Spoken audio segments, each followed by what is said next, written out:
I've watched people spend $3,000 on turbos and the truck still wasn't fixed.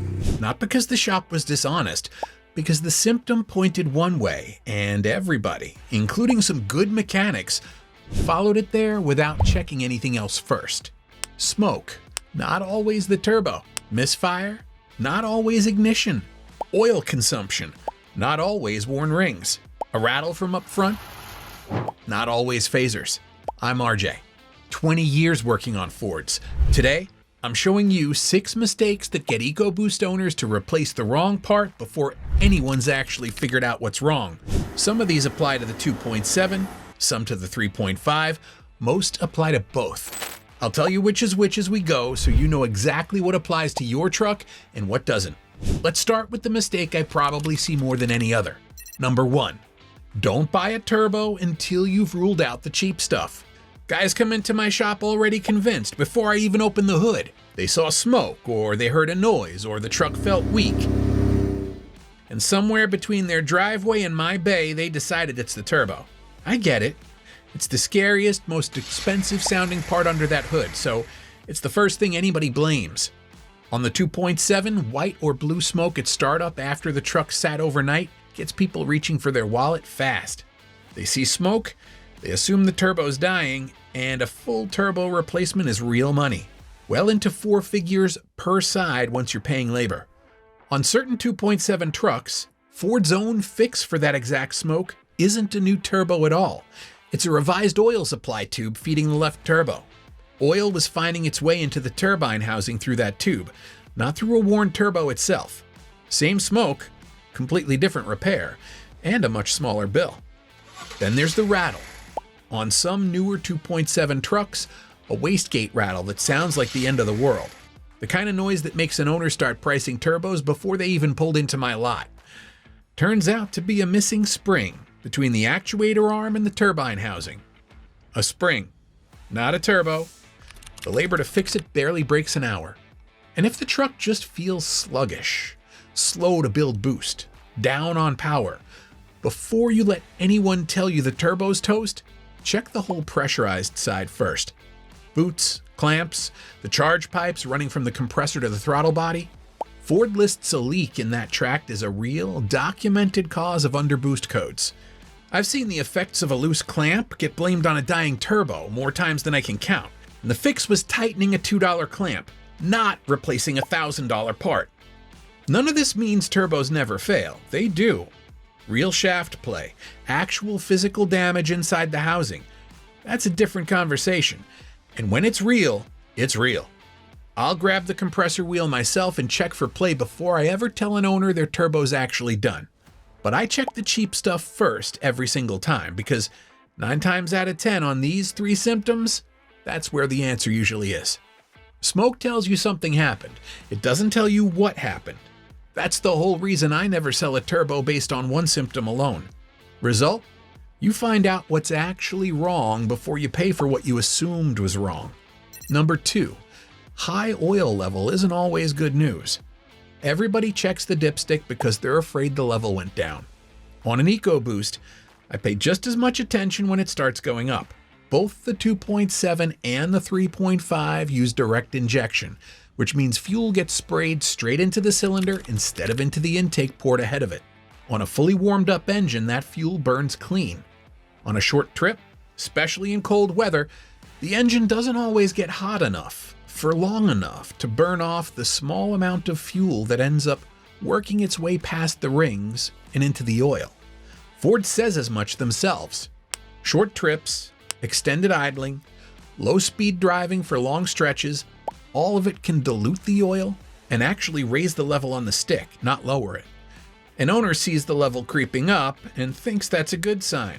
The engine's not burning oil. It can mean the exact opposite. Diluted oil is thinner than it's supposed to be, and thin oil doesn't protect a turbo bearing the way it's designed to.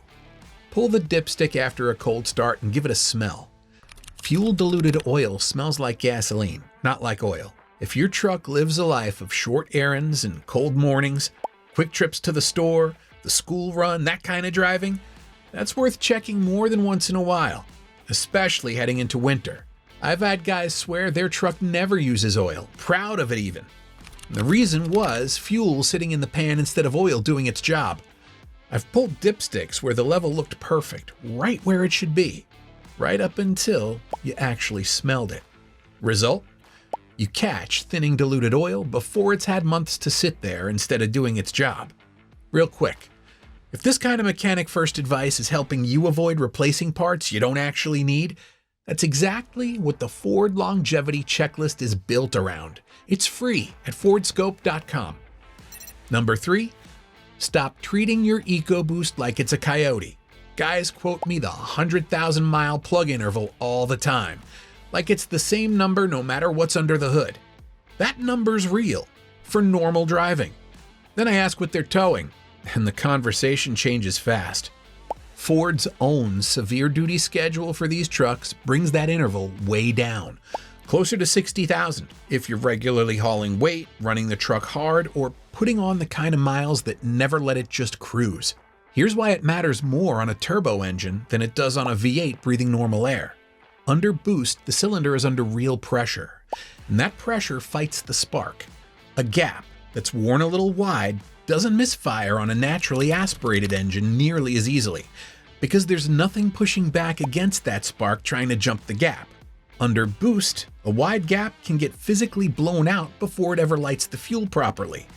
That's not a worn plug failing quietly. That's a plug that can't do its job the moment the truck is actually working. That's why the symptom usually doesn't show up at idle in the driveway. It shows up under load. Merging onto the highway, pulling a grade, the exact moment you're asking the engine to actually perform, and the exact moment a stretched gap has the least chance of surviving. Owners come in confused because the truck idles fine and past the last inspection, not realizing the whole problem only shows up once boost gets involved. A turbo engine works those plugs harder than a naturally aspirated V8 ever does, every single time it's under load. Treating your EcoBoost's maintenance schedule like it's identical to the 5.0 in the next lane is exactly how a 100,000-mile plug interval turns into a rough idle nobody can explain at 80, and a diagnostic bill for something that a set of new plugs would have solved. Result? Plugs that actually match how the truck's being used, not just what the sticker says. Number 4, oil consumption doesn't automatically mean the engine's worn out. On certain 3.5 EcoBoost trucks, Ford documented exactly this complaint. Oil going down between changes. No puddle anywhere, no visible leak on the ground or under the truck. Most owners hear that and start thinking rings, thinking valve seals, thinking the engine's getting old and they're staring down a rebuild. It's a reasonable place to jump to. An engine that quietly loses oil with nothing showing up underneath feels like exactly the kind of internal wear that ends in a teardown. If a truck came into my bay with that story, the first thing I'd do isn't pull the intake apart. It's check what's already been documented for that exact truck. On these specific trucks, Ford's fix wasn't anywhere near that dramatic. The issue traced back to the PCV system, and the actual repair was replacing the valve covers, because the PCV hardware is built right into them on this engine, not sold as a separate part you can just swap in 10 minutes, like it is on plenty of other Fords. That's what makes this one easy to misread. Owners who know a PCV valve is usually a $15 part hear valve cover replacement and assume the diagnosis must have gotten worse along the way. It didn't. The PCV just happens to live somewhere bigger on this particular engine. Not a rebuild. Not a teardown. A part most owners have never heard of doing a job they didn't know it had. Result? An oil consumption complaint gets diagnosed as what it actually is, instead of getting treated like the beginning of the end. Number 5. A misfire on the highway doesn't automatically mean ignition. This one's almost a detective story, and I mean that. On some early 3.5 EcoBoost trucks, owners would feel a stumble or a hard misfire specifically after a long stretch of highway driving in humid or damp weather, usually right when they hit the gas hard to pass somebody. Every instinct in the book says plugs or coils. That's where most people start. Honestly, it's not a crazy guess. It's just the wrong one on this specific truck. I've seen owners chase this one the hard way. Coils first, because that's always step one. Then plugs, because the coils didn't fix it. Then somebody starts talking injectors, and by that point, they've spent real money. And the truck still stumbles the exact same way on the exact same kind of drive every single humid afternoon. Nobody had looked upstream of the ignition system at all. Ford traced it to the charge air cooler. Condensation was collecting in there during those long humid highway runs, quietly building up while the truck cruised along feeling fine. Then, a hard hit of the throttle pulled that moisture straight into the engine all at once, and the truck stumbled like it had a dead cylinder. The fix involved the cooler itself and a calibration update. Nowhere near the ignition system everybody assumed was guilty. Result? A misfire that looked like a tune-up problem turns out to be a completely different system, and you stop throwing parts at the wrong one. Number 6, a phaser rattle doesn't mean start ordering hardware. This is the one every EcoBoost owner's already scared of before it ever happens to them. Cold start, a rattle up front, and everybody's first thought is the same. Phasers. Expensive. Here we go. It's practically a reflex at this point.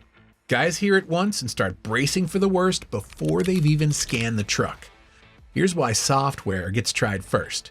The phasers are hydraulic. They use oil pressure and timing to control how the cam adjusts on the fly. And the calibration in the computer decides exactly when and how hard that adjustment happens. If the calibration is asking the phaser to move too aggressively, or at the wrong moment in the cycle, that can produce a rattle that has nothing to do with a worn part underneath it. Tune the calibration first, and sometimes the noise the owner was already dreading just goes away, because the hardware was fine the whole time. It was just being asked to do something it wasn't built to do quite that way. On certain 2017 through 2020 3.5 EcoBoost trucks, Ford's own answer to this didn't start with hardware. It started with a software calibration. And Ford considered it important enough to update the computer on affected trucks whether the owner had heard a single noise or not. Not after symptoms showed up, before. If the rattle showed up anyway, hardware was still on the table, and Ford had a path for that too. But Ford itself didn't treat every phaser complaint as tear the engine apart first. I don't order phasers because of one cold start. A scan tool tells me a lot more than 1 second of noise ever will. Result? Even Ford's own fix for the most feared EcoBoost noise on this list started with diagnosis, not demolition. Notice what every single one of these had in common? I've never met an EcoBoost that asked to be fixed. It asks to be diagnosed. Those are two different things.